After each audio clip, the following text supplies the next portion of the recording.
What's up, humans, and welcome to a Sunday Psicoactivo. So, today was the New Paradigm Institute's World Disclosure Day, organized by Danny Sheehan. There were many speakers. There was Coulthart. There were many that I didn't know about, but there was one that I was very interested in hearing what he has to say, because he's only spoken in public once before this. That was back in May. Let me remind you what he said back in May. Here it is. And my last assignment was involved with the UAP task force, which maybe is the most apropos for this discussion. And so, Karl, here's the million-dollar question. Do you believe that a higher form of non-human intelligence has visited this planet? Right. So non-human intelligence exists. Non-human intelligence has been interacting with humanity. This interaction is not new, and it's been ongoing. And there are unelected people in the government that are aware of that. And so, Karl, that is quite a bold statement. I'm wondering, and I'm curious, how confident are you that that is true? There's zero doubt. So, that is Colonel Karl Nell, who used to be David Grush's superior at the UAP task force when Grush was active in it. He also was part of Lockheed Martin for a while. So if somebody knows about these things, it would be somebody like him. And what he says on this Sunday's World Disclosure Day was very, very interesting, because pretty much none of the speakers said anything really new. Ross did talk about the U.S. government knocking down UAP with electromagnetic pulse weapons. Wouldn't it be a tragedy if our first encounter with a non-human intelligence led to us acting offensively, violently, and aggressively against them? And that's what I understand is happening. I am told we, the American public, should be informed we are using high pulse microwave weapons against non-human craft. And we are bringing those craft down so that we can retrieve them and salvage the technology. God knows what we're doing to the alien beings inside those craft. I hope we treat them with respect. Heaven help us if there's ever a reckoning for the crimes and the immoralities that we've committed in the name of national security. I think that is new too, and very, very dangerous, if you ask me. Why would you shoot at UAP that you don't know where they come from or what they are really? I know you guys in the aerospace industry are eager to get new technology due to this stupid ass arms race that you guys have been undergoing for decades. But shooting down UAP, that seems like unadvisable, doesn't it? I don't know, maybe it's just me. But something that really compelled me to do this video is the fact that even though I know you guys and even me have a lot of doubts about Dr. Stephen Greer, I don't know if you've noticed the same trend that I'm noticing. All of these people in the control disclosure movement have been talking about a lot of the things Greer talks about, but not before they all either ignored or discredited what Greer has to say. And I want to know, what is making them be apart from Stephen Greer so much? I mean, what rubs me the wrong way about Dr. Greer is the fact that he was so adamant to say Lou was a disinformation agent, like flat out, right out of the gate. And he said that someone from the CIA is telling him that Lou is a disinfo agent.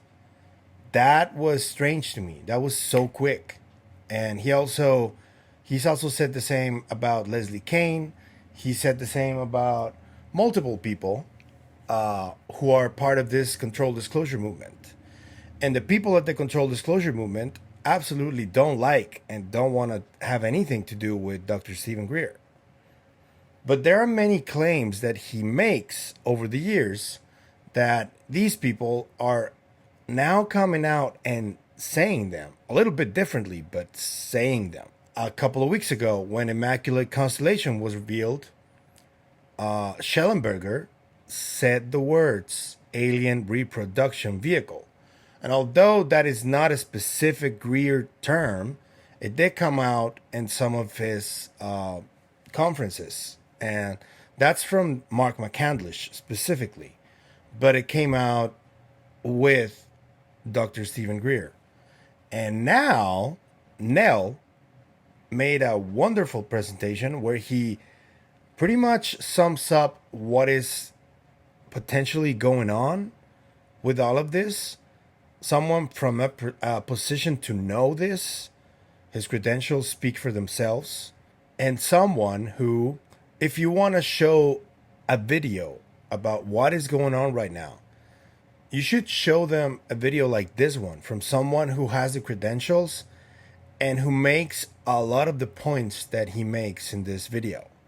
Because Nell talks about the potential of life existing in the universe, how many suns there are that could harbor life in the universe.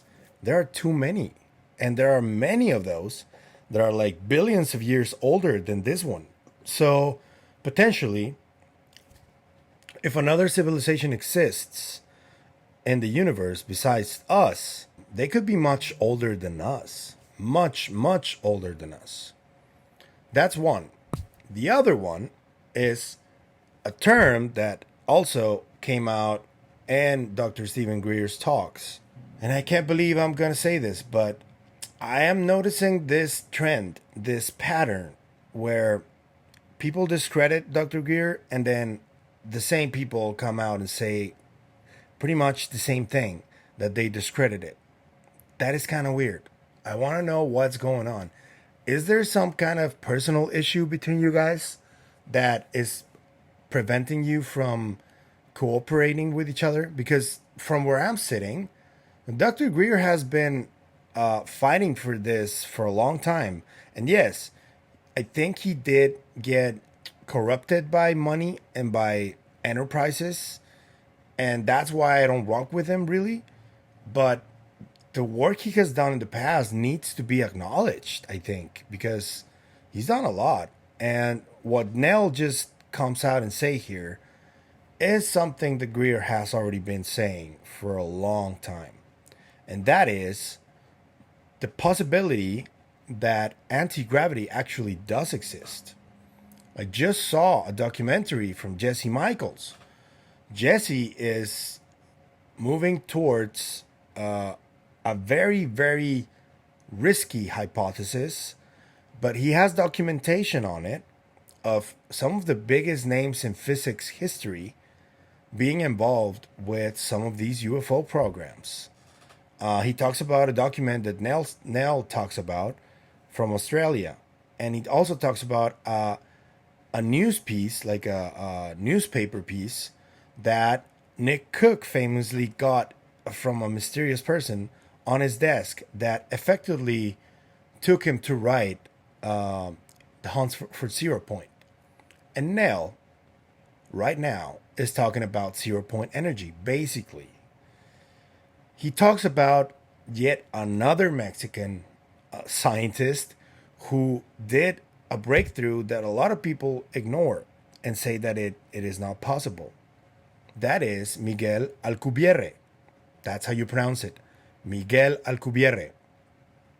This man talks about the warp drive and how without violating Einstein's laws of physics and Einstein's relativity theory, it works. Faster than light travel works according to Alcubierre. However, for many decades it had been denied that it did work. Although Dr. Hal Puthoff uses Alcubierre's work for some of his papers to talk about zero point energy. so-called empty space isn't really empty at all. It's actually full of energy. So instead of being like kind of a quiet, empty lake, it's more like the froth at the base of a waterfall or something. And this energy is basically electromagnetic in nature, and the energy density is quite high. In fact, it's so high that when it was first discovered mathematically, it was thought to be some kind of artifact of the mathematics. But then as time went on, there were even Nobel Prize winning experiments that showed that this energy in so-called empty space was really there. We don't usually notice it because it's so homogeneously distributed. It'd sort of be like sitting in a bathtub with at exactly your body temperature. You might not notice the water. But under certain circumstances, it can be disturbed or perturbed, and then it has effects. As I mentioned, some effects on atomic emission, for example, is what eventually ended up in a Nobel Prize for Willis Lamb of Yale University, and it's called the Lamb shift. And this is a recognition that, in fact, this energy disturbs atoms, so atoms aren't sitting in a void, they're sitting in the sea of energy. So once quantum theorists realized that energy was there, the next question was, well, is there any way to tap it? And it was thought originally that probably not. It might be like trying to tap the heat energy around us. And you can quickly prove for thermodynamic reasons that it'll take more energy to tap it than you'd get out of it, so you don't come out ahead. But back in about 1984, a researcher at Hughes Laboratory by the name of Robert Forward showed that there was a particular effect called the Casimir effect, which demonstrated that in fact this energy could be tapped. And now Nell is saying, flat out saying, that faster than light travel is possible, theoretically. And that people at NASA and from other agencies have been looking at this as real, that it does work. So this confirms something from a Mexican scientist, just as a lot of the work Grinberg has done has been confirmed by several scientists after he disappeared. His work is about consciousness. So, two Mexican scientists, and who have been blatantly ignored for decades. I think that Grinberg still has a lot of people that owe him some kind of acknowledgement, and maybe even be part of those Nobel Prizes that prove quantum entanglement is real. I think he should have gotten it alone because of his work, but I find it really interesting, as a Mexican man, of course, that two Mexican scientists are pivotal to some of the most important work in consciousness studies and propulsion or gravity control. And Nell just surprised me by saying this, because a lot of people are going to say that Nell doesn't have any proof for this. I happen to think that the reason Jesse Michels is pushing forward with this is because he already knows something that he still can't say in public. But there are other clues that you guys maybe have already noticed, not just me. We had Matthew Pines talking about China potentially already cracking something related to anti-gravity. You have Christopher Mellon talking about China too, that they may already have something. And Mellon even saying that we should shoot down some of these UAP because they could potentially be an adversary and not NHI. Those are signs. And there's a lot of very obscure evidence that people within the mainstream control disclosure world still won't publicly, like, flat out acknowledge. This is the first time from Nell, the first person who actually says it. So now we have a responsibility to start digging more into this lore and this history. That Chapel Hill conference from the 1950s, where people from some of the top physicists at the time, Witten, Babson, Banson, were debating about the breakthrough in anti-gravity. And Jesse Michels puts it brilliantly in his latest documentary, where he says that Thomas Townsend Brown was already doing stuff that many of these physicists saw in person and said, I don't know how this is working. I don't know how he's doing this. Jesse Michels claims that Teller himself was dumbfounded. He had no idea how Townsend Brown was doing what he was doing or replicating it. And I think it's very interesting that right now Karl Nell comes out with this, and Jesse Michels just came out with his documentary about it. So we need those documents. We need more people coming forward with anything they have on this. And I think that we are like, today was a very, very important day with this, because Karl Nell said specifically, I know this personally. And I think that that makes him a first-hand account, doesn't it? What do you think? I would love to know. Let me know in the comments what you think about Karl Nell's presentation and what he said about anti-gravity.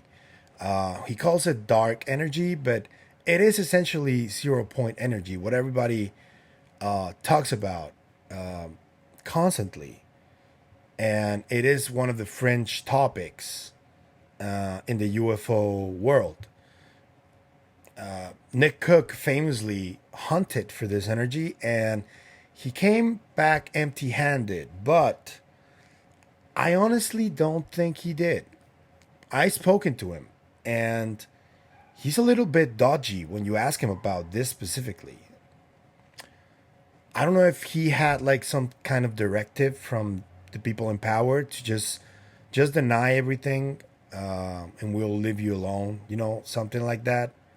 It is possible, because he did dig pretty deep into the lore, and he did speak to a lot of these major players from the time who should know about this breakthrough. So, oh man, I'm gonna leave you with a tweet from my friend Missile Man, Minute of Zombie.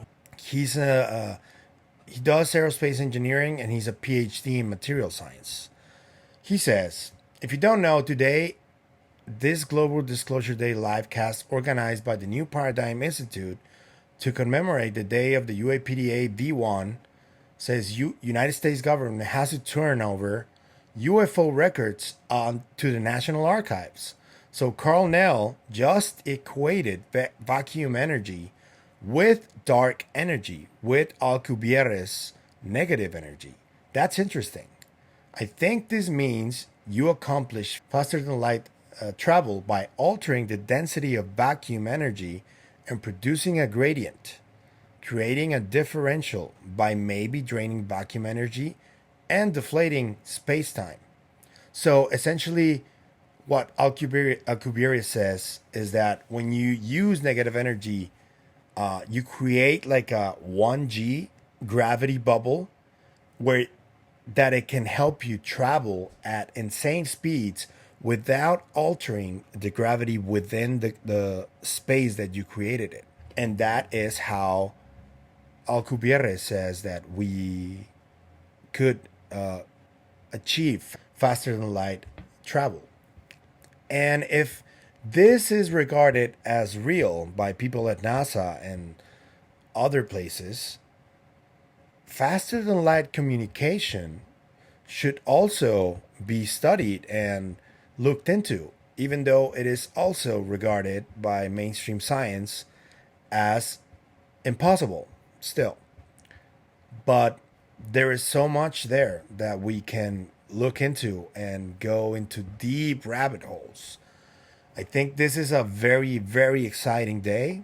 We are finally coming forward, accepting some of these fringe topics, and I think we should celebrate it. I know that debunkers and skeptics are gonna come at Nell for saying he has no proof. I hope that we can see proof soon, because these are really strong claims of something that has been protected by the powers that be for many decades. I would dare say even that people have died trying to put this information out under mysterious circumstances. And the fact that now somebody from the control disclosure group, arguably one of the most powerful people within that group, is saying this means that perhaps we're finally getting to move in the right direction when it comes to this forbidden science, because that's what I regard it as, something that you can't really talk about in public if you don't want like a target on your back. But now that Nell came out and said it, I think this could be like an opening for people to start talking about it. And maybe we can get some kind of breakthrough soon. I'm going to ask Missile Man for more information on this, and just for him to educate me a little bit more on what he understood of what Nell said and what I understood. But let me show you the clip so you can see what I mean. Here it is. Lou said, and Ross alluded, progress on this topic would not be possible without the support and grassroots efforts of the folks that are participating in this chat and the folks that are in your guys' orbit. And so what actually is this topic, right? And Ross and Lou also have alluded to this. Non-human intelligence exists. Non-human intelligence has been interacting with humanity on this planet. This interaction is ongoing and it's not new. And there is zero doubt. But you already knew that. So how do we go about convincing other people that this is the case? Particularly people that aren't necessarily privy to all the information that some of us may otherwise be. And so there's three principal lines of effort, three principal sources of data. There's essentially the first principles argument, which basically says, counter to common belief, that life is common in the universe. How do we know life should be common in the universe? There's 20 billion sun-like stars in the universe. The sun is a population 1 star. There are planets like this, there's stars like the sun that are 5 billion years older than the sun. That's plenty of time for other civilizations to evolve on these other planets. There is recent scholarship that says that life evolved on Earth in the Hadean era. The Hadean era was before the crust even cooled. There's recent scholarship that says that microbes have been found in terrestrial rock that have dated to 2 billion years ago, essentially in stasis. So life evolved here very quickly. There are many, many planets like the sun, and there are many, many planets that are much older than the sun. People that would argue that life is uncommon have to justify that proposition more than anyone would have to justify the fact that life evolves very quickly. The second point is faster than light travel. Everybody says faster than light travel is not possible. This is false. Miguel Alcubierre, a postgraduate student at the University of Mexico in 1994, solved Einstein's equations for an effective faster than light mechanism. NASA has investigated this. Everyone accepts his solution as valid. His solution requires negative energy. In 1960, quantum physics demonstrated or predicted the reality of negative energy. In the 90s, the Casimir effect was demonstrated in the laboratory. The Casimir effect demonstrates negative energy. The expansion of the universe, which is caused by dark energy, is negative energy. So we have a solution to Einstein's equations that allow effective faster than light travel. We've got the existence of negative energy proven. This isn't an engineering solution. This isn't a means where we can go and do this, but theoretically it's possible. And this is not argued by modern scholarship. So from a first principles, life is more than likely common, and we know that Einstein's equations support effective faster than light travel. That's the first principles argument. The second is the testimonial. Perhaps there are people out there that may know more than some of us might know, including people that have been in the intelligence community, such as myself. So we can look at several presidents, Barack Obama, President Trump. They both said UAP are real. We can look at, as was mentioned earlier, Chris Mellon, Dave Grush, Lou Elizondo have said non-human intelligence is real. We can look at Lord of the Fleet, Lord Hill Norton, a chief of the defense staff in the United Kingdom in past years, have said UFOs are real. We can look at the first Earl Mountbatten of Burma in the United Kingdom again, that have said UFOs are real. We can look at the chief of the Canadian Defense Ministry, Paul Hellyer, who have said non-human intelligence is real. We can look at Chaim Eshed, who is the Israelis' father of their space program, who has said non-human intelligence is real. All these people and more would be in a position to know. Then we can look at the evidence, the data. You've seen the videos, the FLOR video, the gimbal, the go fast. A lot of people probably don't know Gordon Cooper, one of America's 7 Mercury astronauts, chased UFOs over West Germany in 1951. He testified to that fact before the United Nations in 1978, analogous to the David Fravor Tic Tac incident. We can look at the UFO incursions over the Northern Tier ballistic missile early warning sites in the 70s and the document supported and testimony supported readiness status change of our ICBMs in the 60s at Malmstrom Air Force Base, where many missiles were taken offline by a UFO. The analogous thing happened in the Soviet Union contemporaneously. In their case, the missiles were brought online. There's an agreement between the United States and, at the time, the Soviet Union, intending to reduce the threat of nuclear war, that talks about each party notifying the other if UFOs are impinging on their warfighting systems, because this was recognized as a fact. There's documentary evidence, the Twining memo from 1947. General Nathan Twining, future Chief of Staff of the U.S. Air Force, wrote a memorandum that said the UFOs are most likely extraterrestrial.